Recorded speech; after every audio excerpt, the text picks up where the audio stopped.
Lideramos el camino de la opinión pública y buscamos que la cultura del debate alcance consensos y soluciones a los problemas de nuestro país.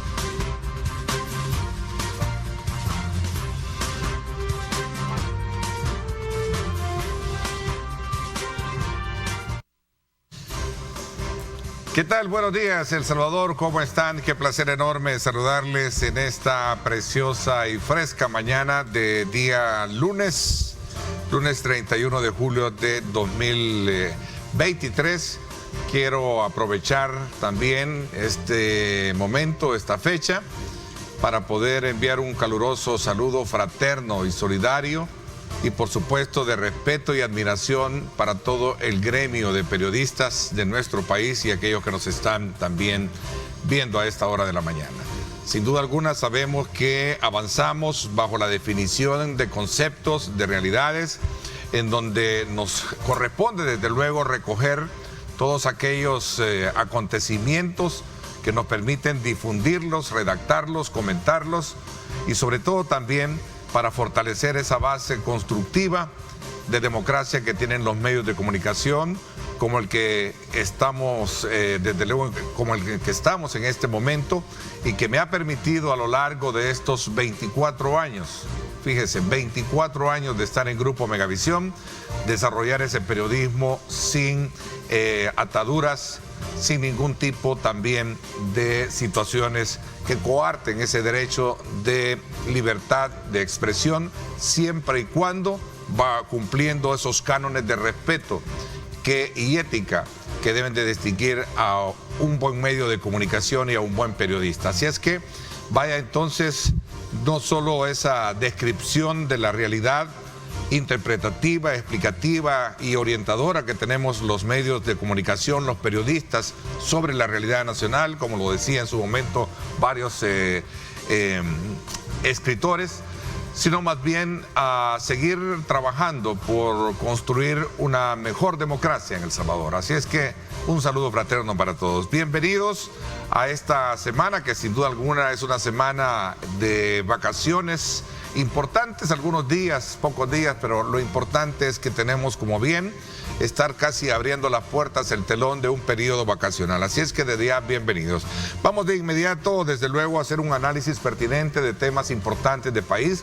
Así vamos a abrir esta cartelera esta mañana. Quiero darle la más cordial bienvenida a Betty Arana, ella es abogada de la República. Gracias por acompañarnos y también ella es panelista de varios programas de televisión y particularmente de radio. Bienvenida. Gracias por acompañarnos. Gracias, Ernesto, por la invitación. Sinceramente, cada vez que vengo acá siento que es mi casa porque aquí nací, ¿verdad? Aquí nací en el análisis político y también quiero aprovechar para felicitar a todos los periodistas de El Salvador por estar celebrando su día y también por esa gran labor que hacen de 24/7 prácticamente. La verdad es que es un orgullo, ¿verdad? Estoy muy agradecida pues porque el desempeño que hacen los periodistas yo creo que es bien importante y sé que a veces ni descansan y eso pues es loable, así que muchas felicidades. Qué bueno. Es una combinación de esfuerzos y sobre todo cuando se trata de presentar programas o moderar programas como la que este servidor tiene, de saber que es vital y de suma importancia también los aportes que ustedes como panelistas también le dan a estos programas. Así es que agradecidos también por tus palabras. Bueno, sin duda alguna vamos a esperar, en su momento se incorporará con nosotros Vladimir Melara, él también es conocedor de temas de país. Vamos a estar a la expectativa de su incorporación al programa. Mientras tanto, Betty, sin duda alguna, mucha polémica ha creado las recientes iniciativas creadas en la Asamblea Legislativa, las cuales de alguna manera van a permitir agilizar procesos judiciales que contemplan precisamente números altos para poder someterlos a juicio y otros aspectos que ha venido a despertar muchas inquietudes dentro de la comunidad jurídica y especialmente la política. ¿Cuál es tu análisis y tu lectura como abogada, como analista, también de estos temas que sin duda alguna están despertando estos debates? Primero decir que no es ninguna novedad. El tema de juzgar en grupo no es ninguna novedad. Ya existe algunos casos, incluso en Granada, en España, podemos ver bastantes casos que se han dado, que se ha juzgado en grupo, pero también, Ernesto, aquí también ya ha pasado. O sea, no es siempre, ¿verdad? No es siempre, pero cuando son casos donde hay 35 imputados, incluso antes del régimen de excepción, donde estaban tal vez procesándolos por decenas de homicidios, y te lo digo con media propiedad porque yo vi un caso de esa naturaleza, se les juzgó igual, pero lo que pasa es que no había sido legalizado como tal, o sea, se le juzgaba por simple lógica, porque todos habían participado allí y obviamente la participación era bastante alta, no era un grado mínimo, ¿verdad? Nuestro Código Penal contempla los grados de participación, ahí está la complicidad, el autor mediato, el inmediato, todo eso. Ahora con esta reforma a la ley de crimen organizado, que es de la familia de las leyes penales de El Salvador y que es aplicada específicamente para estructuras de crimen organizado, tendrían a desaparecer todo lo que tiene que ver con los grados de participación. ¿Por qué? Porque en esta ocasión se estaría viendo el resultado de una conducta tipificada como delito en nuestro Código Penal.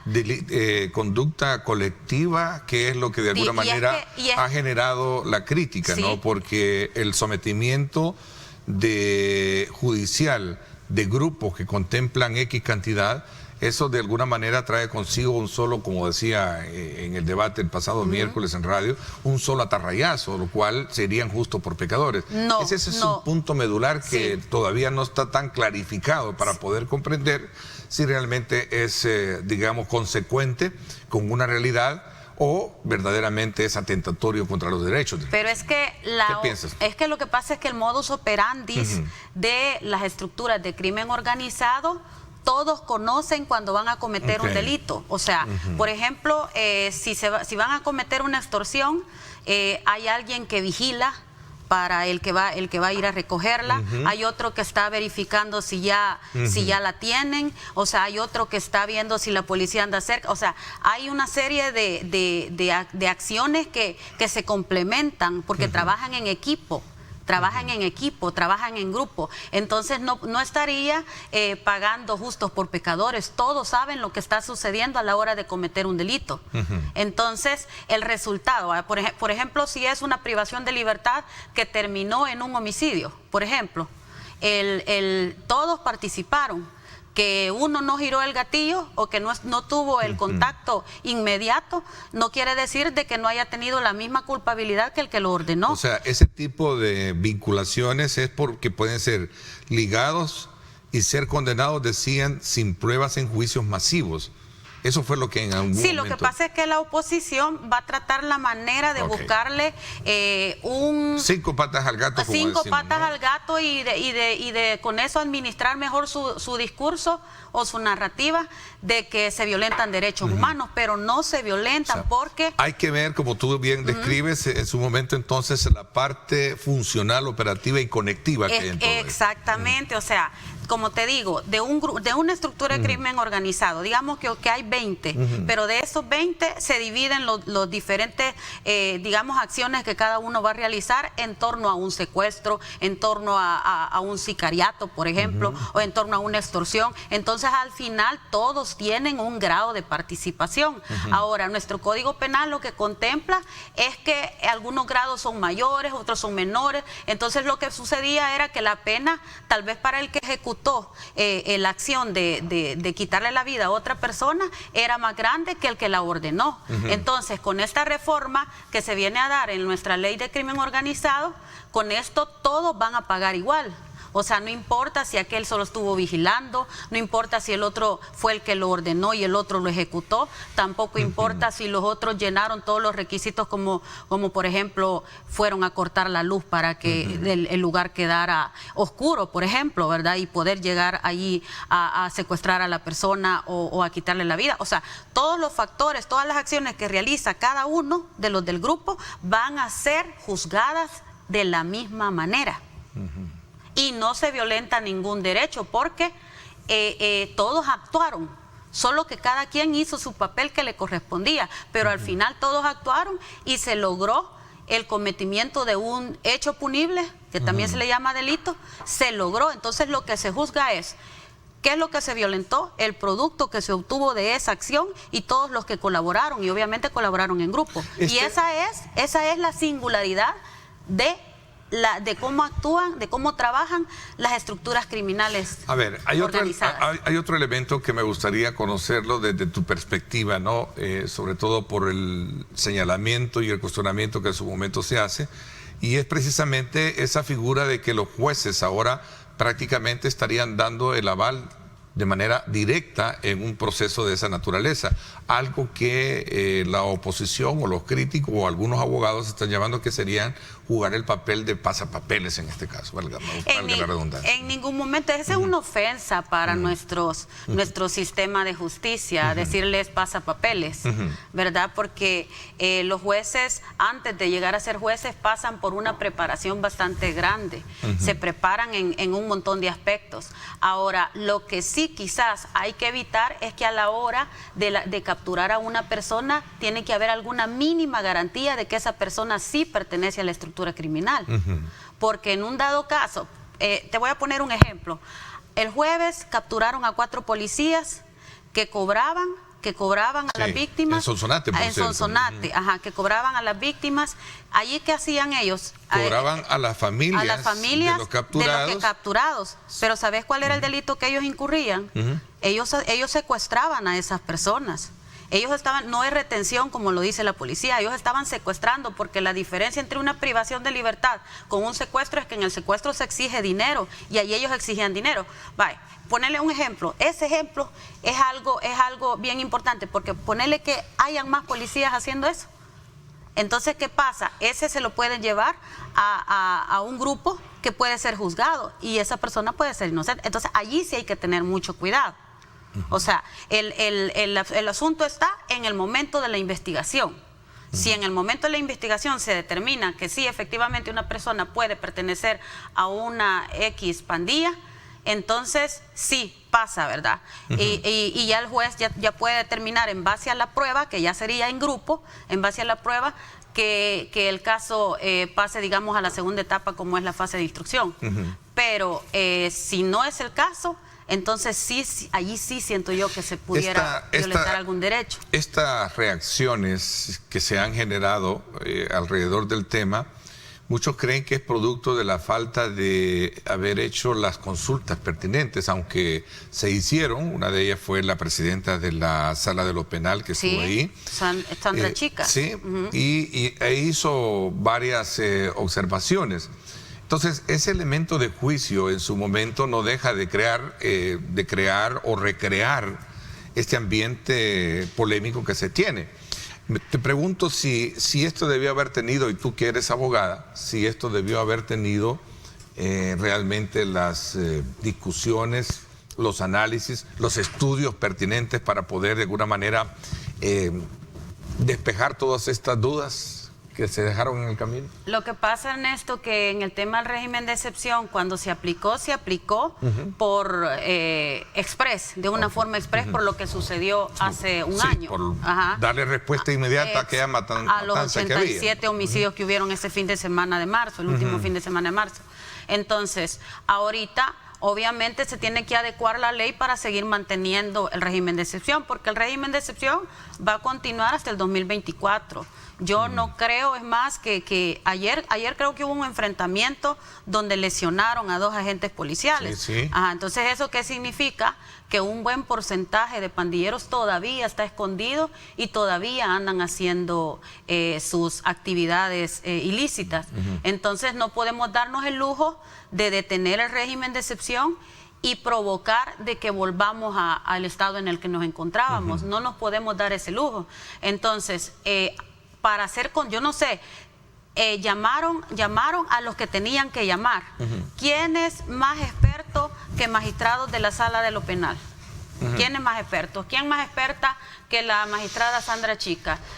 Llamaron a la Fiscalía General de la República también. O sea, fueron varias instituciones que estuvieron allí dando sus aportes. Además, Ernesto, esta ley yo entiendo que la vienen trabajando, esta reforma la vienen trabajando desde antes de Semana Santa, ¿verdad? Ahora, si nos preguntan a nosotros como gremio jurídico, los que queremos verdaderamente que el país mejore, nosotros vamos a estar de acuerdo. Aquí tú tienes siempre a Tania Pastor, y según yo vi la respuesta de ella el viernes, ella está a favor. Es más, ella planteaba los ejemplos de Italia, donde juzgaban a los ¿cómo se llama? A las mafias. A las mafias de esa manera. En España, como te digo, en Granada hay antecedentes recientes de hace un año, y aquí en alguna manera ya se estaba haciendo. Lo que pasa es que no se estaba visibilizando de esa manera, y eran hechos aislados y allá que no se daba muy seguido, pero ya se estaba haciendo. Es más, en el régimen de excepción, los fiscales presentan paquetes de un solo requerimiento de un paquete de 35, 36 imputados. Entonces, ahí hay una singularidad. Aquí estamos hablando de paquetes de o sea, 20, ya ¿no? hoy del régimen de excepción, pero sí. En Santa Ana estaban de 35 y 36 personas. Vaya, pero ahí hay una singularidad bien importante, y es que todos están siendo juzgados por la pertenencia a las pandillas. Entonces ya hay un antecedente de que se ha estado realizando ya en grupo, ¿verdad? Pero como te digo, aquí lo que va a pasar es que todos los grados de complicidad que contempla el Código Penal van a desaparecer cuando se trate de estructuras criminales, ¿verdad?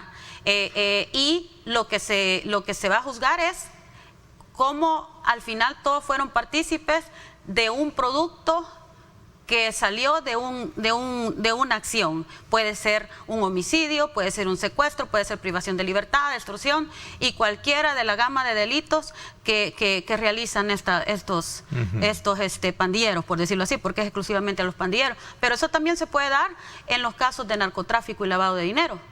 O sea, se aplica igual. O sea, el nivel de conexión siempre existe a través de una red, a través de... Yo estaba revisando... Tenemos recientemente el caso de la desarticulación, un poco emulando o comparando, perdón el término, el caso o las situaciones de los colombianos, ¿verdad? Sí, de la red de algunos colombianos que estaban involucrados en una red de financieras o microfinancieras, ¿no? Sí, eso se aplicaría igual. Y en Colombia, precisamente en Colombia, se juzgó un caso de 5 personas que participaron en narcotráfico, y se les juzgó de la misma manera. Entonces, no sé cuál es la extrañeza de algunas figuras opositoras de venir a juzgar la forma de cómo se hace la justicia en El Salvador. Los jueces no son ningún pasapapeles. Esa es una falta de respeto para lo que se han preparado para ejercer lo mejor que pueden sus carreras, ¿verdad? Y yo creo de que cuando una persona llega y se llevan suficientemente las pruebas, y no hay como para decirle, mire, váyase, ¿verdad? O sea, lo dejo en libertad. Sí, recordemos que también todo esto es en respuesta, digamos, jurídica, para poder de alguna manera atender las detenciones que... Con más rapidez. Con más rapidez, que creo que andan alrededor de los 72,000 ya, creo que ya andan por los 72,000, ¿no? Y acordate, Ernesto, que yo en este espacio, yo dije que eran más de 100,000. Ok, ahora, la pregunta al millón, y un poco para cerrar y ver otro escenario que está dentro de ese mismo horizonte, que es el régimen de excepción, y estos grupos o remanentes que hay, por ejemplo, este fin de semana, de ese ataque que sufrieron agentes en el sector, no sé si aquí de Cabañas, creo, y Lo Vasco, por ahí creo que andaba, o no sé si Lo Vasco o Xochitoto, creo que es un sector de esos de ahí. Pero a donde quiero llegar es que si esto de alguna u otra manera trae consigo que cualquier persona inocente, capturada, porque fue denunciada, puede ser de alguna manera llevada en esos grupos. Puede ser por el caso que te mencionaba de los 4 policías, porque si todavía existen policías con esos niveles de corrupción, se puede dar que un inocente caiga en ese atarrayazo. Por eso es bien importante que las autoridades, los policías, antes de llevarse, por ejemplo, si es una denuncia, y hacerle ver también a la población que si usted denuncia y es falso lo que usted está diciendo, usted incurre en un delito y se lo pueden llevar a usted también, porque existe un delito que se le llama simulación de delitos, ¿verdad? Y también las calumnias, las injurias y la difamación. Entonces eso es bien importante que la población lo sepa. Pero el policía debe de evitar digamos que solo porque me pidieron una cuota y voy a llenar la cuota y ya, no, debe de evitarse eso. Segundo, también se debe de corroborar que la información que les están dando es información verídica, pues. No vayan a irse con información falsa.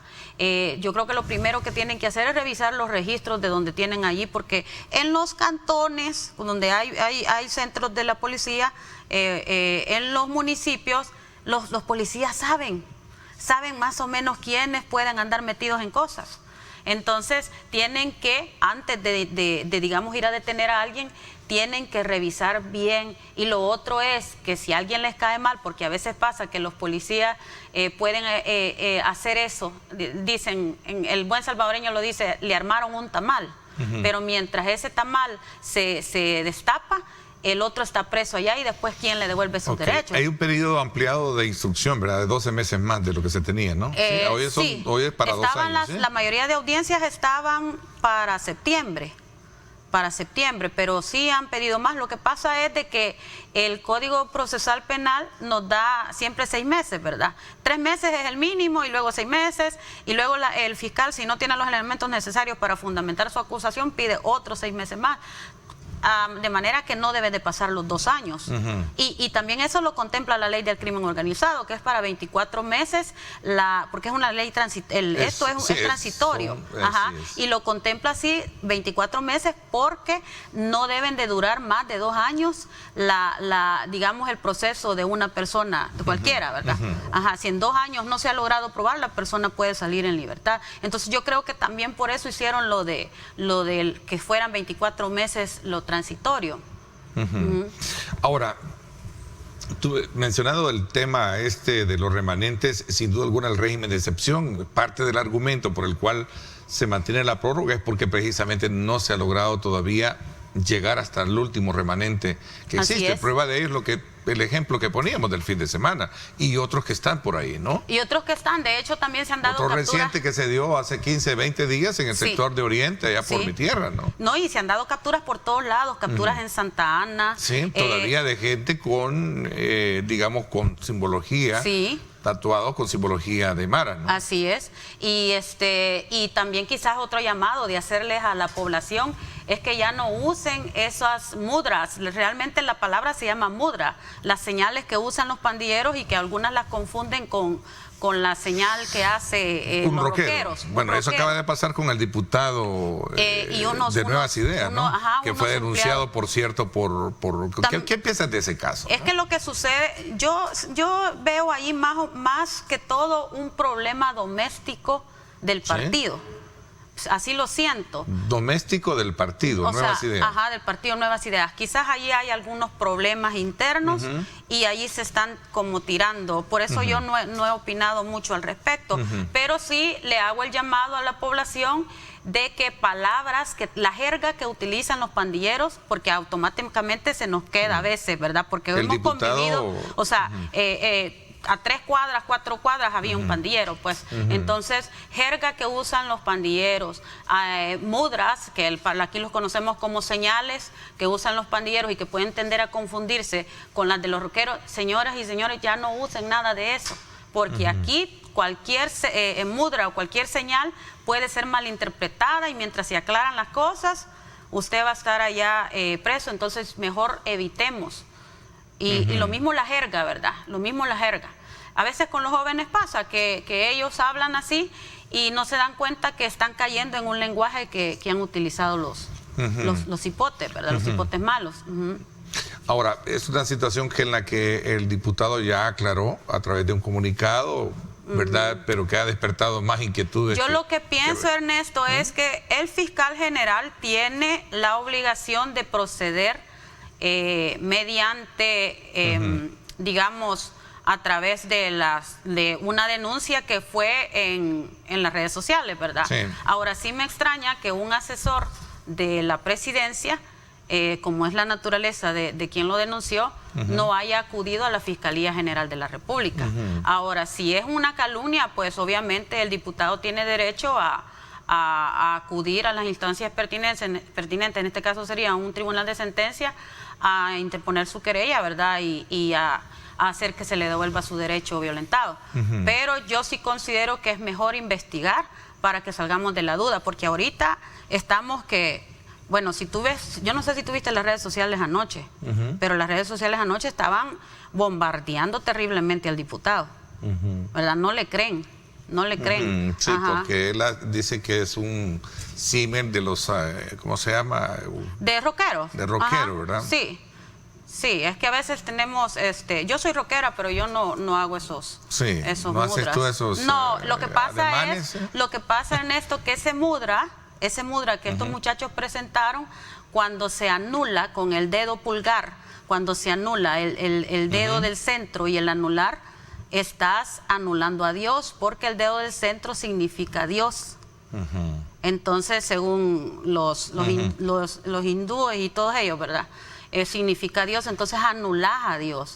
Y yo creo en Dios, entonces me gusta el rock, pero creo en Dios. Ok, sí, de hecho el comunicado del diputado Eric García pues, fue emitido y él hace muy bien y se pone a disposición de las autoridades también para cualquier investigación junto con su equipo. Muy bien, que lo Voy haga. a hacer una pausa comercial, ¿te parece? Y cuando regresemos, hablemos un poquito también de otros temas que han estado gravitando en el quehacer de la actividad de nuestro país, y sobre todo cuando se trata de ver la naturaleza de comportamiento que estamos preelectoral, ¿no? Sobre todo porque ya comienzan a caldear. Y que se va a poner más. Y que comienza desde luego a ponerse un poquito más complicada, digamos un poquito más álgido el ambiente político electoral. Pausa, son las 6:58. Gracias por estar con nosotros.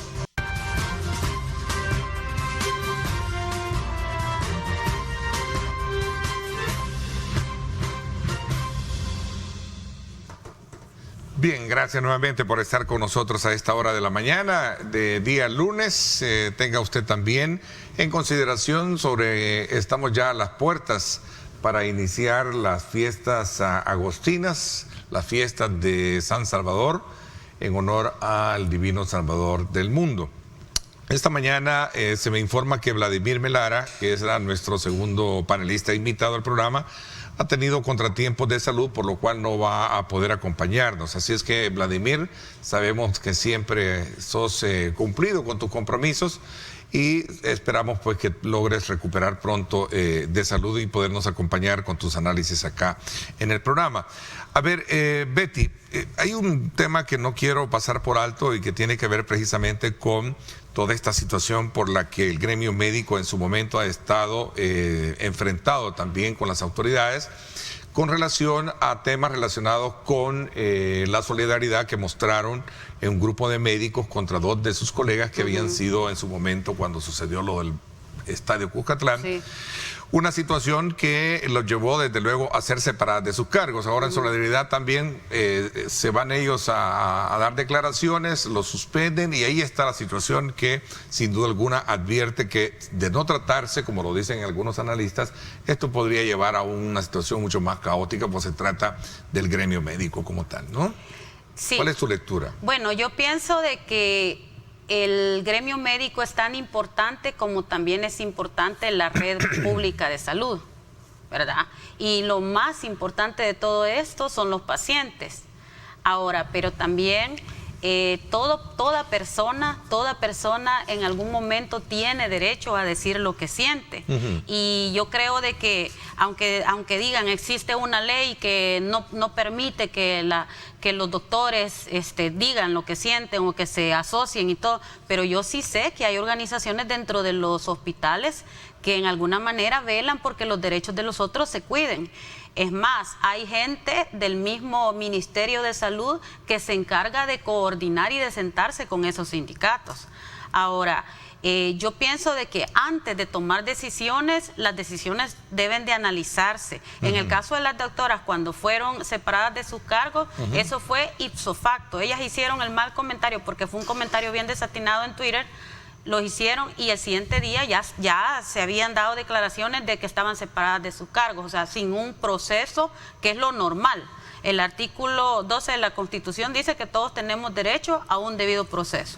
Entonces no puedes condenar de un solo ipso facto. Entonces ellos vienen, estos doctores, y se pronuncian.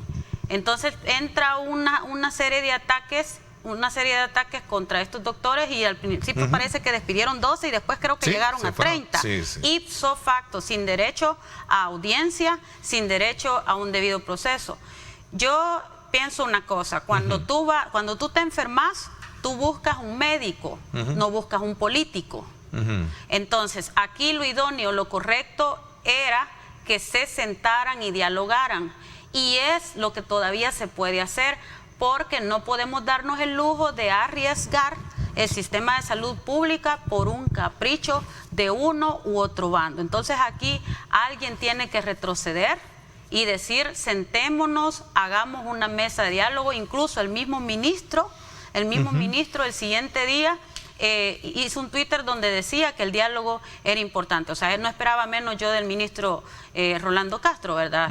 Porque el que dirige el Ministerio de Trabajo, mínimo eso es lo que debe de promover, ¿verdad? Bueno, ha sido muy buena la intervención. Totalmente. Entiendo que ha logrado apaciguar bajar llamas. las aguas y lograr un canal de comunicación que permita, como lo decía en su momento el presidente del colegio en este mismo programa, ¿verdad? Bajar esos ánimos para evitar que la situación estalle de otra forma, ¿no? Esto que nosotros propongamos, el llamado a la prudencia y a hacer una mesa de diálogo y que todos ganen, no quiere decir que estemos a favor también de la mala praxis, porque yo la semana pasada me hice un comentario. Pero son dos cosas distintas, ¿no? Son dos cosas. Habría que separarlo, pero verle en el contexto de la situación que pasó en San Miguel, ¿te refieres, no? Sí, es que lo traigo a colación porque yo mencioné lo de la mesa de diálogo y me empezaron a atacar diciéndome que yo estaba a favor de la mala praxis. Son cosas bien diferentes. Sí, y son dos cosas paralelamente. Así es, y mala praxis aquí en todos lados hay. Ahora, que la gente lo que tiene que hacer es denunciar. Yo lamento lo que sucedió con la señora que falleció, pero también déjame decirte algo, Ernesto. Ese muchacho, parece que fue San Miguel. En San Miguel, ese muchacho no operó solo. No operó solo. Entonces el llamado es a que las investigaciones también nos den otros nombres, porque ese joven no operó solo. Allí tuvo que tener una enfermera, allí tuvo que tener alguien que lo mandara a hacer. Entiendo que los residentes clase 1 no pueden hacer ningún tipo de cirugía. Entonces hay que ver también los mandos medios, qué es lo que está pasando con los mandos medios. No nos pongamos a acusar a la gente sin saber. Al pobre muchacho le han caído pedradas de todos lados y yo estoy segura que él no estuvo solo ahí. Entonces, aquí no se trata de que las pague, o mejor dicho, la gente dice, es que no andan buscando quién las deba, sino quién las pague. No se trata de quien las pague, aunque no haya sido él. Se trata de que haya justicia y que no paguen justos por pecadores. Yo no creo que el muchacho haya deseado eso que pasó, ¿verdad? Entonces, investiguen más y separemos las malapraxis que tal vez se pueden dar en cualquier institución, incluso en los privados se ha dado, y cuando tengamos conocimiento de alguna, denunciemos inmediatamente, no esperemos a que haya una inestabilidad laboral en los médicos para empezar a sacar todos los casos de mala praxis, porque allí sí ya lo veo yo bien de mala fe y voy a caer mal con esto, porque a la gente cuando andan bien enojados tirando piedras al otro y uno dice algo diferente, entonces le caen encima a tirarle piedras a uno también, pero aunque me las tiren, yo creo de que hay que ser prudente y aquí lo más conveniente es que esas aguas se sigan bajando, Ernesto, se sigan bajando y lleguen a un término feliz, pero tampoco se trata de andar persiguiendo a los médicos. Recordémonos que cuando nos enfermamos vamos donde los médicos, no vamos donde los políticos. Bueno, hace poco, durante toda la pandemia, se consideraba todo el gremio como los héroes, ¿no? Y no puede ser que ahora por una situación de esa, como decía alguien ahí, no lo estoy diciendo yo a título personal, en un análisis decían, no pueden ser convertidos ahora en villanos, ¿no? Lo que pasa es que a veces las sociedades se nos olvidan, tenemos memoria corta y se nos olvida de cuando necesitábamos de ellos, ¿verdad? Ahora que ya pasó, entonces todos les caen encima. Yo no dudo que de pronto hayan doctores que no merecen estar ahí, pero esos procesos hay que individualizarlos, no podemos meterlos a todos en el mismo cajón. O sea, no podemos generalizar. Así como hay abogados que son malos, también hay doctores malos, ingenieros malos, pero también hay gente buena. Entonces el problema que yo estoy viendo ahorita es que le están cayendo las pedradas a todo el gremio médico. Y todos, que yo sepa, hasta ahorita no hemos perdido el derecho a la libertad de expresión, Ernesto. No lo hemos perdido. El artículo 6 ahí está en la Constitución todavía. Claro. ¿verdad? Entonces, todo ser humano tiene derecho a manifestarse y a decir lo que piensa, no por ser doctores solo van a estar aguantando. Y aprovechando, en el caso del hospital de Sonsonate, quizás investiguen ahí en el hospital de Sonsonate, porque tengo información de que hay un médico que le pega a los residentes en la cabeza. Entonces, vayan e investiguen ahí en Sonsonate. Hay otro tema que no quiero desaprovechar por cuestiones de tiempo en esta primera parte, Betty, y tiene que ver con el tema electoral. Lo decía hace unos minutos antes de irnos a la pausa.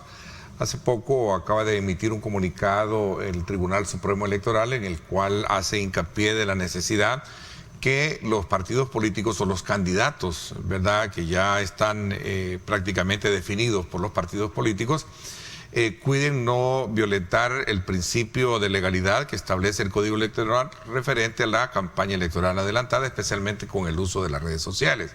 Implica, según el contenido de este comunicado que ha emitido hace unos minutos, en el que expresa que toda persona tiene derecho a hacer uso de sus redes sociales y que el tribunal no está en contra de la libertad de expresión como tal, pero sí de aquellos aspectos que tengan que ver con campaña adelantada, solicitud del voto o de estar haciendo planteamientos que en algún momento rayan con ese tema. Pero agregando a eso también, o aunado a eso también, ayer también emitían un comunicado donde le daban los parámetros a las mujeres que están participando en política también, para que denuncien todo tipo de violencia política, porque tristemente en este país la misoginia y el machismo todavía son bien fuertes, ¿verdad? Ahí está el comunicado, mira, que lanzaron este día, por cierto, ¿no?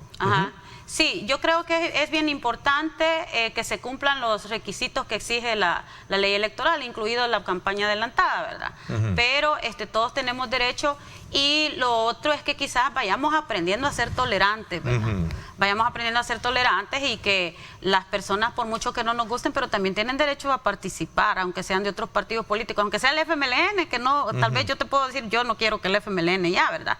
Pero también ellos tienen derecho.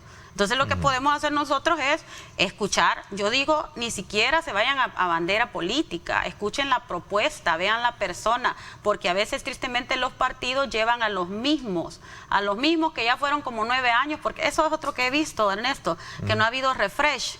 No ha habido refresh en algunos partidos políticos y están participando las mismas caras. Y yo creo que en aras de la democracia también se le debe de dar oportunidad a la juventud y a las mujeres, rostros nuevos. Parte del relevo generacional. ¿Cómo ves? Hay 5 candidaturas, ¿verdad?, para las elecciones. Para la presidencia, Para la presidencia. ¿Cuál es tu lectura hoy, que ya prácticamente se han conocido las de primera mano, las 2 que surgen de la sociedad civil, particularmente la de Nuestro Tiempo, y también Arena, que lleva a don Joel Sánchez? Entonces, ¿cuál es tu lectura en términos generales de lo que estás viendo?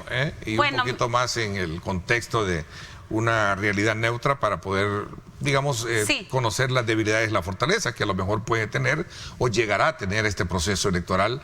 Poco a poco vayamos avanzando en el tiempo, ¿no? El sistema salvadoreño es pluralista, ¿verdad? Es pluralista, las mujeres tenemos derecho en igualdad de condiciones a participar en la política. Me gusta que vayan mujeres como candidatas a la vicepresidencia, aunque siento que no tienen propuestas, ¿verdad? Tendría que verlas, pero me gusta que las mujeres participen. Es más, me encantaría que una mujer un día participara en una candidatura a la presidencia.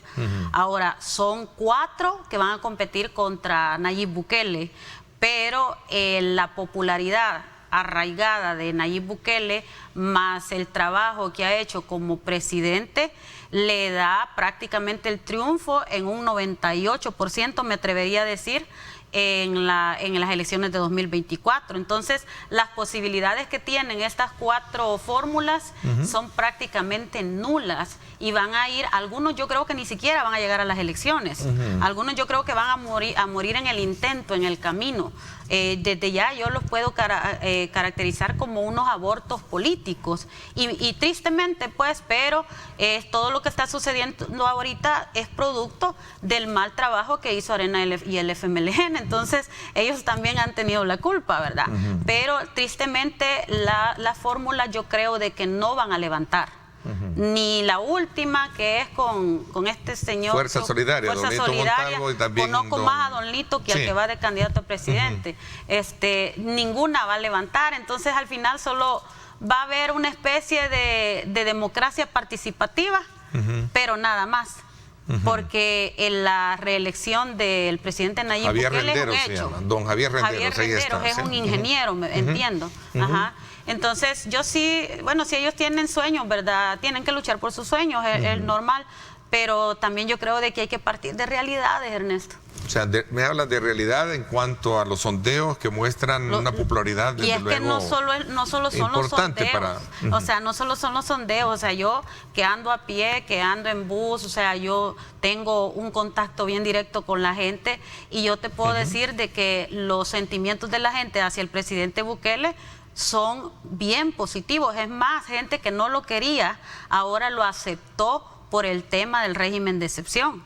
O sea, lo han llegado a querer. Otra cosa, el hecho de que ha habido mucha inversión pública en la conectividad de las carreteras y todo eso, esa es otra cosa grande que ha hecho el presidente. Entonces, hay muchos aspectos a valorar. Obviamente no se puede construir Roma en un día, ¿verdad? Pero sí yo siento que en el poco tiempo ha logrado hacer mucho y merece una reelección, merece que se le apoye, porque yo siento de que podemos tener más cosas buenas en los siguientes 5 años. Todo el proceso electoral se juega sobre una mesa donde hay un árbitro, que es el Tribunal Supremo Electoral, y que medio soslayábamos con esta advertencia. ¿Cuál es tu valoración con todo este proceso? Pero que sea árbitro... Y sobre todo que tiene que entrar a un nivel de, digamos, de estar modificando, o mejor dicho, de estar adaptándose la modificación con el nuevo esquema que presentan los diputados, como también de gobierno municipal. Los 44 municipios y los 60 diputados, y recordar que el 291-A del Código Electoral todavía le da la pauta para que sigan haciendo reformas en el Código Electoral, porque fue derogado, ¿verdad? Y eso era lo que detenía que un año no se podían hacer reformas. Entonces todavía podríamos ver algunos cambios. Ahí está la ley de la parte del transfugismo, por ejemplo, ¿verdad? Otra cosa que yo siento que también se debe trabajar es las candidaturas independientes. O sea, entonces es importante que el arbitraje electoral se mantenga, pero ahí vemos uno que no es muy, digamos, objetivo, está sesgado políticamente y eso es peligroso. Ok. Bueno, me dicen que ya el tiempo terminó. Te agradezco muchísimo el que nos hayas acompañado. Y más adelante seguir examinando, como siempre, cómo va el clima electoral, cómo está el país, con los temas que hemos estado abordando. Gracias por habernos acompañado. Bueno, gracias a ustedes por la invitación. Un saludo especial a mis amores. Y ustedes ya saben quiénes son. Y también a Joseph Isaac, que me dijo que los saludara. Te mando un fuerte abrazo, amigo. Tus amores son tus seguidores, ¿no? De tu cuenta, ¿verdad? No quería hacer publicidad, pero... ahí está. Es tu cuenta, ¿no? Tus seguidores en redes. Gracias por haberme acompañado. Bueno, ¿no? Gracias, también Ernesto. te agradezco muchísimo. Vamos a la pausa. Son las 7 de la mañana con 16 minutos en esta mañana de día lunes. Una semana importante para poder levantar esos ánimos, para poder ver que tenemos un sol brillante y que de repente nos viene la lluvia, obviamente, ¿verdad? Pero no hay mal que dure 100 años, ni cuerpo que lo resista. Así es que ánimos, adelante. Vamos a la pausa y regresamos con más.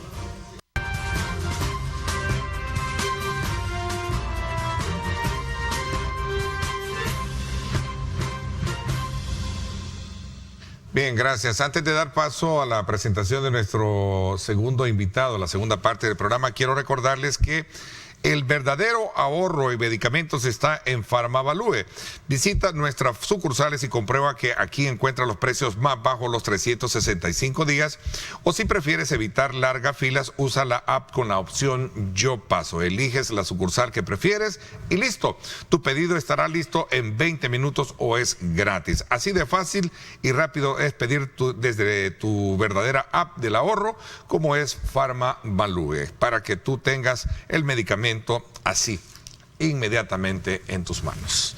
Bueno, vamos a darle la más cordial bienvenida a nuestro invitado de la segunda parte del programa. Se trata de Aldo Álvarez. Él es actualmente el embajador de El Salvador en China, en la República Popular de China. Gracias por acompañarnos, Aldo. Bienvenido. Gracias. Gracias. Qué bueno verte. ¿Cuánto tiempo de no? Bueno, teníamos ya 2 años. Ya 2 años en el cargo, ¿verdad? Julio 2021 y recién vinimos hace unos días. Y tenía que ver también por el hecho de que China levantó las restricciones anti-COVID hasta en enero de este año. Fue de los, si no el último país, finales de enero, y entonces ya pude programar mis vacaciones que no había tomado, ¿verdad? Y digo vacaciones por ponerle un nombre, ¿verdad? Porque nosotros seguimos trabajando. ¿Y esto de que hasta enero las restricciones era que no se podía salir o cómo? ¿Cómo no? De salir, claro. No nos podían poner restricción, pero al regresar había que guardar cuarentena otra vez. Otra vez. Otros 15 días encerrados. Sí. Incluso cuando yo llegué, la política en aquel momento eran 21 días en un cuarto de un hotel designado, ¿verdad? Y entonces, pues dije yo, cuando se levanten las restricciones, pues será momento. Ya vas a tener más. Así es. Pero el trabajo se hizo igual, ¿verdad? Tú has sido una persona muy cercana a los medios, un político que has estado con nosotros apuntalando aspectos importantes, pero quiero comenzar un poquito en esta faceta del grado que ostentas y que sin duda alguna representa una notoriedad importante, ¿verdad?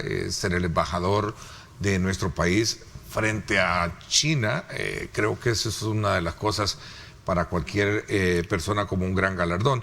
Cuéntame cuál ha sido tu experiencia y cómo logras de alguna manera conocer de alguna manera el resultado, o cómo podemos llegar a conocer el resultado de toda esa gestión. Obviamente aquí tenemos ya parte de los frutos de esa cooperación ofrecida. Tenemos el nuevo puerto en La Libertad, que creo que ya está en una fase última de ser terminado.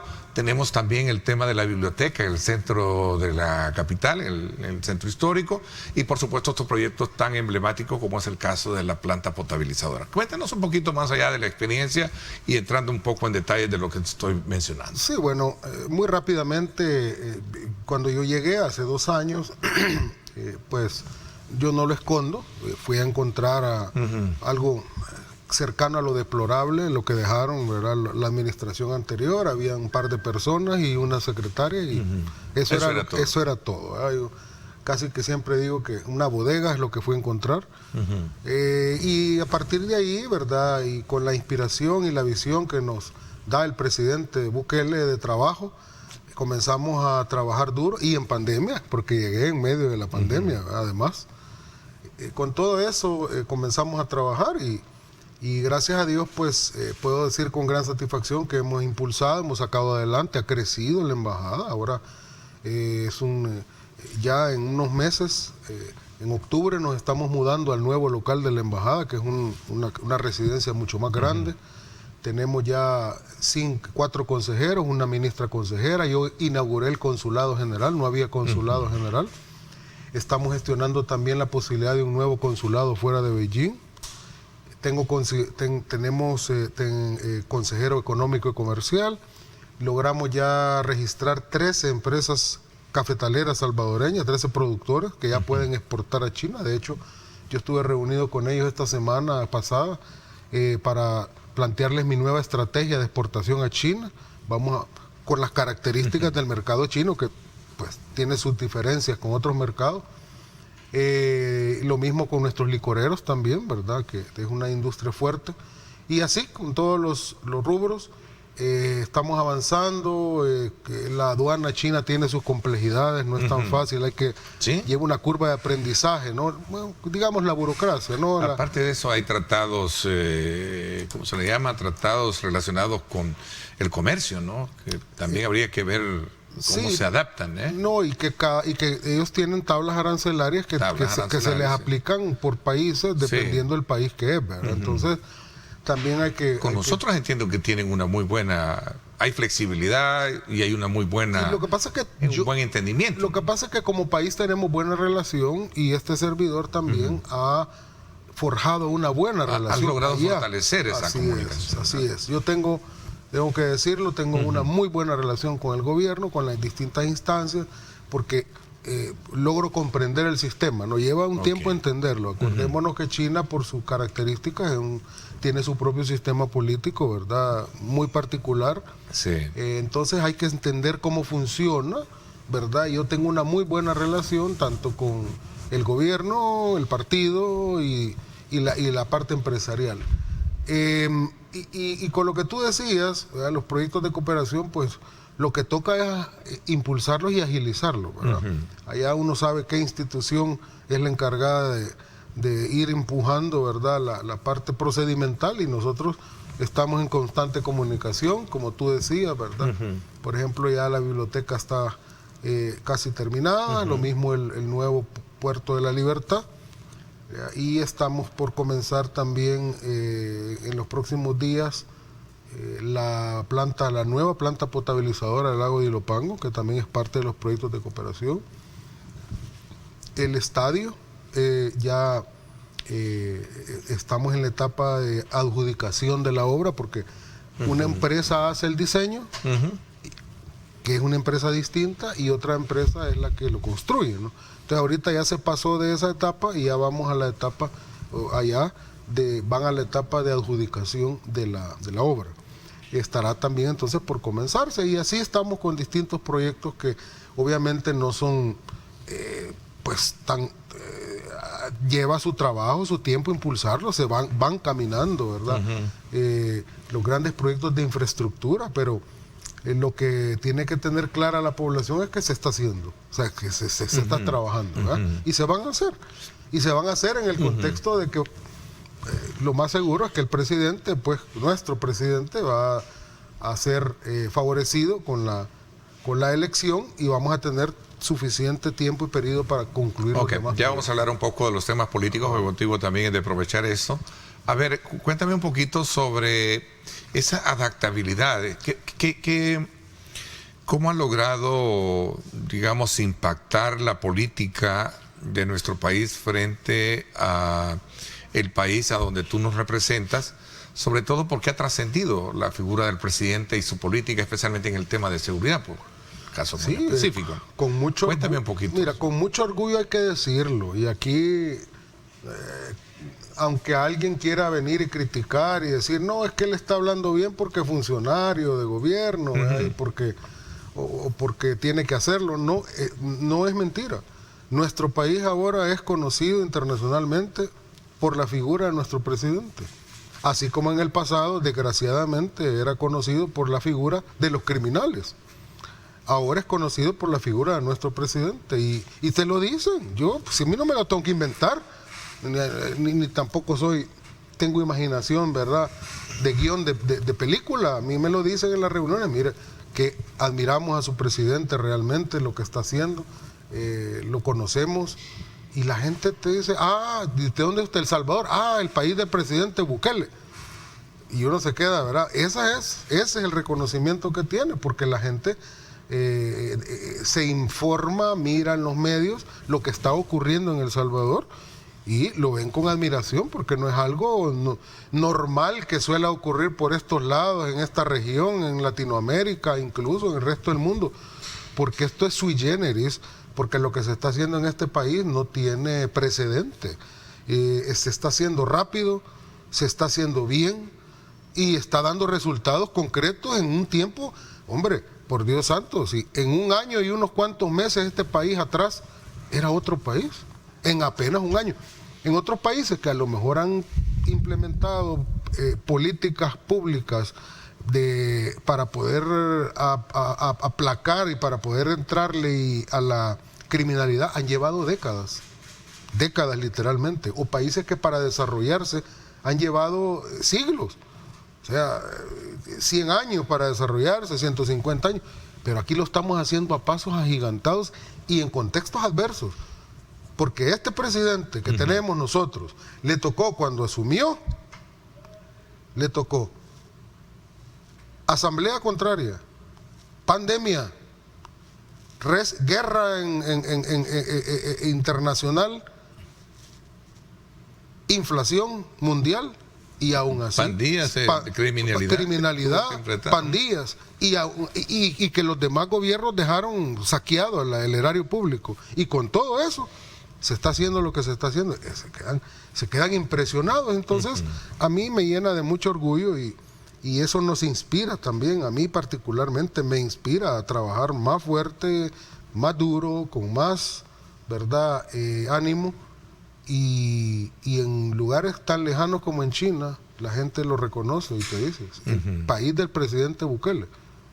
Qué bueno, para mí es un orgullo. Ok, eso es con relación a la imagen. Veamos un poquito de la cooperación. Tú me hablabas de que has logrado, desde luego acá a tu visita en el país, tu llegada, tener reuniones con algunos empresarios en el área cafetalera, me hablabas también licorera.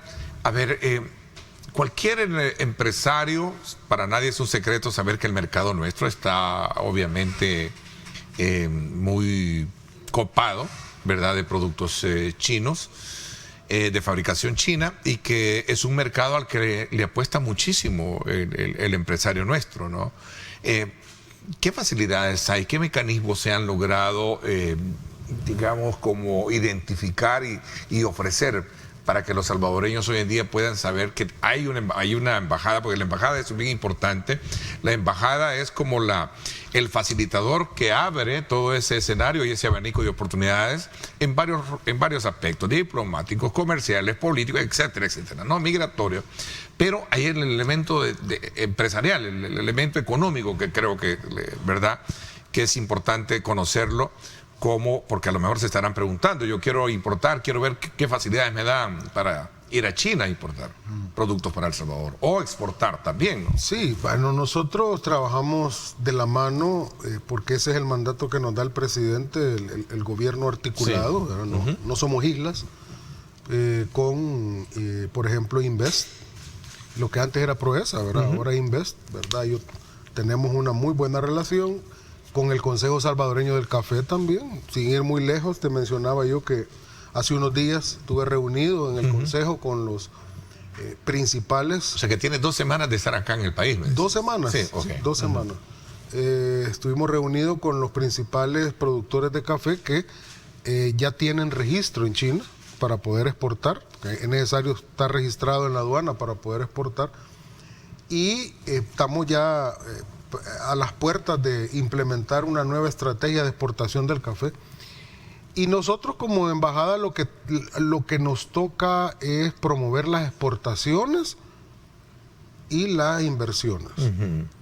No tanto las importaciones. No tanto la importación. Es la exportación de nuestros productos. Claro, sí. Y la cómo llevarlos allá. Así es. Y la inversión, ¿verdad?, que pueda venir de empresas y empresarios chinos en El Salvador. Entonces, ahí estamos enfocados nosotros y nosotros tenemos apertura. A nosotros muy frecuentemente nos contactan por vía de nuestros correos, ¿verdad?, o por vía de la Cancillería, ¿verdad? Se contactan en Cancillería y ellos les dan nuestro contacto. Pidiendo orientación, ¿verdad?, que cómo pudieran, cuáles son la tramitología, ¿verdad?, los permisos y todo eso, y nosotros les damos la asistencia a todos, ¿verdad?, lo que tiene que hacer para poder llevar su producto desde que lo produce hasta que llegue al mercado. Entonces, como ya sabemos cómo funciona ya, tenemos un consejero económico y comercial que se encarga 100% de ver esa parte, ¿no? Solo ese es su trabajo, todo para eso se le paga. Su trabajo es ver oportunidades de comercio, inversiones, turismo, y él tiene...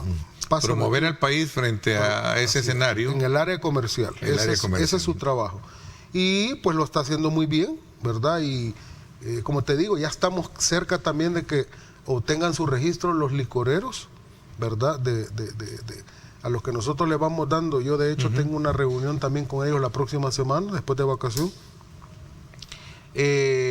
Y también vamos a ver la cuestión de turismo también, ¿verdad? Porque como ya China se abrió, ¿verdad?, hay posibilidades de turismo, porque mira, en materia de turismo, el turista sí le gustan los destinos bonitos, el paisaje bonito y todo lo que tú quieras, pero hay un elemento que es fundamental a la hora de decidir para dónde va, y es la seguridad. Eso es fundamental. Puede ser un paisaje paradisíaco, pero si ese lugar no es seguro, el turista no va. Porque ¿para qué va a ir a exponer su seguridad? Entonces, y además, lo que desea pues es conocer, divertirse, tranquilidad. Entonces, ese elemento es fundamental, y siendo que nosotros ahora somos un país con mucha seguridad. Entonces, ese es un plus que sin lugar a dudas va a hacer que el turismo aumente. Y China es uno de los países que tiene más turistas, no solo porque su población es muy grande, sino que en los últimos años hay una clase media con más recursos, con más dinero, con más digamos, que demanda más, que consume más, y uno de ellos es el sector turismo. Ya los vamos a traer para acá, que vengan a conocer nuestras hermosas playas, nuestra geografía, nuestra comida, nuestra gastronomía, pero el elemento que nosotros vendemos es seguridad. Y nos lo dicen muchos turistas que llegan porque la visa la tienen que tramitar en la embajada, en el consulado, nos dicen, no, nosotros queremos ir a Centroamérica, ¿verdad? Pero vamos a El Salvador porque es un lugar que es seguro. ¿Así? O sea, toman a El Salvador como la puerta de entrada a Centroamérica. Lo que antes era Costa Rica, por ejemplo. Antes, eso te iba a decir. La verdad que bueno, me quitaste un poco la palabra de la mente en el sentido de poder decirte que Costa Rica siempre fue el atractivo de ellos, ¿no? Y especialmente cuando veías cómo el flujo, ¿verdad?, de muchos chinos, obviamente era evidente que Costa Rica les ofrecía condiciones diferentes a las que podíamos tener recuerdo cuando vi el caso, ese fenómeno, a lo que teníamos ahora. Y ahora Costa Rica es un ahora país se está viendo así El Salvador como una puerta de entrada. Exacto. Me quieres decir. Así es. Y Costa Rica se mira como un país que ya no ofrece tanta seguridad como antes, seguridad ciudadana, pues me refiero. Estamos hablando de eso, porque lastimosamente, y más algo en lo que uno se va a sentir orgulloso de decir, son nuestros hermanos centroamericanos, ¿verdad? Pero lastimosamente en los últimos años ha habido un repunte, ¿verdad?, de criminalidad, y eso genera que el turismo, pues... ¿verdad? Entonces El Salvador ahora es visto como la puerta de entrada a Centroamérica por el tema de la seguridad, pero también por el tema de cómo se está manejando y gestionando la oferta turística de nuestro país. Tenemos el centro histórico, tenemos nuestras playas Sur City. Yo fui recientemente a visitar, hombre. Y ahora yo me sentí extranjero ahí. ¿Sentías el extranjero? Porque ahí la mayoría eran extranjeros, ¿verdad? Y entonces, poco más o menos lo que uno sentía hace unos años cuando iba a muchos países caribeños, por ejemplo, ¿verdad? Que parecía como que era colonia. Bueno, el mismo Costa Rica, que tenía una influencia muy grande. Increíble. Hemos logrado tener un avance importante en materia turística, que creo que eso pone al país en otra relieve, como tú decís, ¿no? Sí, en una opción importante para muchos que ahora nos ven como un atractivo. Nos ven como un atractivo, y también en materia de comercio, porque la seguridad también es importante para los negocios. Muchos piensan, bueno, y en especial estamos hablando de China, digamos Centroamérica es uno de los últimos lugares a donde muchas empresas chinas no habían incursionado, porque somos los países que establecimos relaciones diplomáticas hasta épocas muy recientes con China. Sí. Nosotros vamos a celebrar, por ejemplo, el 5º aniversario de relaciones diplomáticas este año, en agosto. Honduras acaba de llegar, tú sabes, ¿verdad? Sí. Nicaragua hace poco más o menos año y medio. Panamá en 2017, Dominicana en 2018, iguales a nosotros. Solo Costa Rica era la que fue la pionera primera en el año 2007, pero como somos recién llegados... Y rompiendo ciertos temores de la geopolítica por la cercanía y los vínculos con los Estados Unidos, que en su momento no deja de... Sí. ¿Verdad? Pero no ha pasado nada más. No, al contrario. Se siguen manteniendo ambas relaciones, ¿no? Y ellos mismos tienen relaciones también con ellos. Entonces, ¿cuál es el problema? Era un tema que contigo lo hablábamos. Recuerda que cuando claro. Bueno, mira. ¿Cómo que me vas a decir? No la tenga, pero yo sí. Tú no, pero los vínculos, los vínculos en todos los aspectos son los más grandes, porque ellos tienen. Son socios. De hecho, las economías de Estados Unidos y China son economías muy entrelazadas. Entrelazadas, sí. Y en muchas maneras son economías complementarias también. Son socios, ambos son socios importantes. Y aunque quieran, le sale más caro, le saldría más caro tratar de vincularse, ¿verdad?, que continuar. Definitivamente. Pero regresando al punto, entonces, ha valido muchísimo el hecho de tener unas relaciones en 5 años, como bien tú lo ubicas, de saber que hemos sacado mejor provecho. Cuéntame un poquito el nivel de exportación, cómo lo tenemos. ¿Lo hemos subido, lo hemos incrementado? Según yo veía algunas cifras del Banco Central de Reserva, y ciertamente hay, pero se identifica mucho el tema del café, ¿no?, como el azúcar, que es un nivel de exportación que tenemos mayor para el mercado chino, ¿no? El producto de mayor exportación actualmente es el azúcar de caña, sin lugar a dudas, ¿verdad? Es el producto de mayor volumen de exportación actualmente, luego le sigue el café, y eso que no teníamos registro. Yo quiero contar una infidencia aquí, porque mucha gente, y me lo han preguntado, pero mire, embajador, ¿cómo es que usted dice que hasta ahora tienen el registro los productores de café, pero aparece que se exportaba bastante café a China? Entonces, ¿quién está diciendo la verdad? No, les voy a contar. Nuestro café es un café de tan buena calidad y tan apreciado que lo que hacían es que lo exportaban a Europa, y de terceros países y de Europa, empresas que estaban registradas en China lo reexportaban hacia China. ¿Te imaginas toda la ganancia la que triangulación va? La triangulación y la depreciación que llevaba el precio en beneficio, en contra de exactamente, del productor, ¿no? Particularmente lo hacían en Alemania. ¿Ya? Lo exportaban del Salvador empresas a Alemania, y empresas alemanas que estaban registradas en China se lo vendían, se lo reexportaban. Entonces, ¿te imaginas todas las ganancias de los brokers, ¿verdad?, que iban quedando en el camino, ¿verdad? Ahora no, ahora va a ser la exportación directamente. Es más, y una estrategia que yo he delimitado, porque los principales importadores de café están en Shanghai, y yo me voy a volar los brokers de Shanghai y vamos a exportar directamente a los consumidores de las provincias de China, para que aumente las ganancias de nuestros productores y se beneficien también allá. Tú estás en Beijing, ¿verdad? La sede en Beijing. Beijing, sí, estamos en la embajada. Todas las embajadas están en Beijing. Sí. Bueno, voy a hacer una pausa comercial. Qué bueno haber hecho un repaso de tu investidura, tu, digamos, honorabilidad de ostentar el cargo como embajador. Me da muchísimo gusto. Pero voy a tratar la manera de quitarte el saco de embajador para que hablemos de la política doméstica hoy en día, como lo hacíamos antes, ¿te parece? Con gusto. Voy a la pausa, gracias por estar con nosotros, regresamos.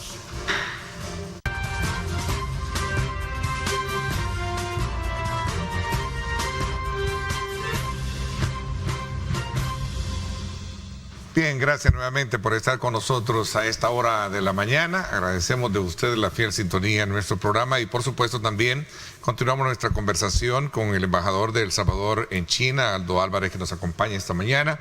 Voy a aprovechar estos minutos que nos quedan para hacer un examen desde tu perspectiva también, cómo ves el escenario, el clima político electoral en nuestro país, ¿no? Bueno, igual, ¿verdad? Yo estoy al día, ¿verdad? Con todos los temas, estoy claro de cómo va la cosa. ¿Ves que ha habido un avance importante en el país? Bueno, destaca mucho la parte que todo el mundo obviamente habla, ¿no? El tema de la seguridad. Y la gente lo valora. Y no porque lo diga yo, uno solo mira las encuestas y ahí te das cuenta cómo la gente está valorando el tema de la seguridad. Porque es que, mire, aquí hay un presidente ahí de un partido, de los partidos ya moribundos, mortajas, casi muertos, extintos y zombies, que dijo un día en una entrevista que la seguridad no se come, dijo.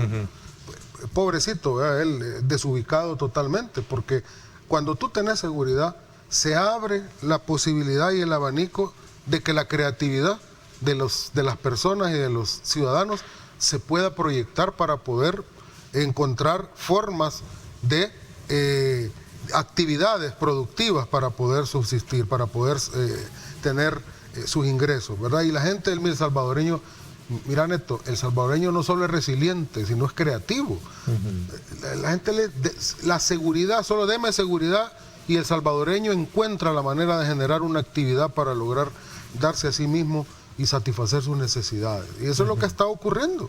La gente, al no tener el criminal que le extorsiona, el criminal que lo asalta, el criminal que lo tiene renteado, la gente esos recursos los puede utilizar para poder prosperar en otras áreas. Entonces, sin lugar a dudas, este elemento la gente lo valora y por esa razón es que la gente apoya al presidente y apoya la decisión que él ha tomado de presentarse para un segundo mandato.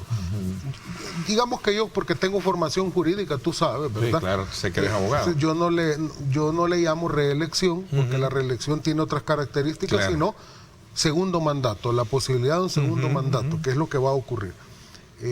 Por esa razón, y porque no es reelección, es que incluso el presidente tendrá que renunciar 6 meses antes, si él es favorecido en la elección, ¿verdad? Tiene que renunciar 6 meses antes de la toma de posesión porque es un segundo mandato. Pero el que va a elegir en todo caso es el pueblo, es el ciudadano. Eso no es automático. Hay un escrutinio de parte de la sociedad, y este elemento de la seguridad es uno de los elementos que la gente más valora, entre otros más. No es el único. Podemos hablar también de otros elementos, como por ejemplo el combate a la corrupción, como por ejemplo la infraestructura, como por ejemplo las políticas públicas en distintas áreas que se están haciendo. Entonces la gente está viendo realmente que hay un gobierno que está gobernando de cara a los intereses de las mayorías y no de las minorías, como era en el pasado. La gente llegó a un punto de pensar que la normalidad era esa, ¿verdad? Que el que llegaba al gobierno llegaba a componerse, y que entonces pues ni modo, y la gente tenía que resignarse a una de dos, o a morirse o a emigrar. Y entonces por eso nos volvimos también un país de emigrantes, ¿verdad? Porque la gente buscaba sus oportunidades a donde habían, y no las encontraba en su país. La gente no emigraba porque le gustaba o era bonito emigrar, ¿verdad? Entonces, en este sentido, lo que yo veo es una pseudo oposición, porque yo no le llamaría ni oposición, ¿verdad? Una oposición en la teoría política funciona diferente, funcionan dentro del sistema y no afuera del sistema. Una pseudo oposición, ¿verdad? Rabiosa, porque hay una amalgama, ahí hay un conjunto de cosas que están ahí. Unos están, ¿verdad? Porque perdieron los privilegios que tenían en el pasado. Estoy hablando de los partidos. ¿Cuáles partidos? Estoy hablando de Arena, FMLN y los partidos bisagra, ¿verdad? Que también jugaban su papel en ese tinglado, ¿verdad? Estoy hablando de aquellos que usufructuaban el sistema para beneficio propio. Y estoy hablando de aquellos que también recibían y reciben financiamiento internacional por jugar un papel que tenía que ver con la criminalidad, que eran, por ejemplo, las ONGs que vivían, ¿verdad? Y los medios de comunicación alrededor, que eran la maquinaria ideológica, la máquina ideológica que le ayudaba a este sistema a poderse proyectar frente a la población como legítimo, correcto, etcétera, ¿verdad? Entonces, todo eso se ha desmontado. Y entonces, claro, tenés a una oposición chiquita, pseudo oposición chiquita, que son como hormigas con megáfono. Y tenés, por un lado, partidos que están peleando por la sobrevivencia. Para de contar. Arena y el FMLN están peleando por la sobrevivencia. Ya ni siquiera es una pelea por país, por ves en ese escenario ya concreto, sí, con las modalidades nuevas que hay, claro, que conoces, me imagino. Ahora son 60 diputados a los que se apuestan, ya son 44 municipios. Primero son 60 diputados y ya no hay residuos. Ya no hay... ¿sí? ¿Ya? Hay menos municipios, obviamente, ¿verdad? Ya no hay atomización, ¿verdad?, de votos en los municipios chiquitos que no podían ni costearse a sí mismos. Y la ley además indica que el partido que no saque o 50,000 votos o un diputado por lo menos, desaparece. Entonces ellos ya están en un nivel de sobrevivencia neto. O sea, si no sacamos 50,000 votos o un diputado, dejamos de existir. Entonces, ¿qué pasa? Viene Arena, por ejemplo, y se consigue, que nadie les quería aceptar, porque hay que decir la verdad, nadie les quería aceptar, y los financistas clásicos de Arena, los que ya conocemos, los que ya sabemos de quiénes estamos hablando, los que les pagaban las campañas, ahora ya no están dispuestos a pagarle la campaña. ¿Por qué? Porque vieran que es tirar sal al mar, porque saben que no tienen ninguna opción. Entonces ya no están muy deseosos de darle dinero y darle recursos a Arena. Entonces no tienen financistas. Nadie les quería aceptar la candidatura. Entonces viene este señor, ¿verdad? Cuéntame un poquito sobre el tema de las candidaturas, más las 12 que surgen en un proyecto de sociedad civil, ¿verdad? Que lo tiene en nuestro tiempo, y ahora Arena, ¿no? ¿Qué piensas de eso? Pues, como te digo, aparece este señor, ¿verdad? Joel Sánchez. Aparece este señor, una persona, pues me imagino que quizás desde niño tenía sus aspiraciones, veo sus sueños de ser presidente, ¿verdad? Cuando le contaban los cuentos de hadas, y entonces viene y dice, no, yo me quiero lanzar Arena, que son expertos en robarse todo, porque su ADN es ser ladrón, ¿verdad? Le jala el candidato que había presentado la sociedad civil, entre comillas sociedad civil, la sociedad civil somos todos los ciudadanos, ¿verdad? Ellos se arrogan ser representantes de sociedad civil, se lo jalan y le dicen, no, mira, aquí está el vehículo partidario, ¿verdad? El señor se la cree y ahí anda, sin ninguna oportunidad, nada, cero, no tiene ninguna oportunidad de nada. Pero los areneros que en privado lo saben, lo que dicen es, bueno, lo que necesitamos es que nos jale votos, que nos pague la campaña, que nos jale votos y ver si metemos aunque sea un diputado o asegurar los 50,000 votos. Ellos saben que no van a ganar, lo van a utilizar para jalar votos, porque es lo que necesitan. Lo mismo el FMLN. Saben que este señor, este candidato que tienen, que ya uno no sabe si realmente es histrión o es realmente candidato serio, ¿verdad? Porque él es una persona que es una caricatura de sí mismo, ¿verdad?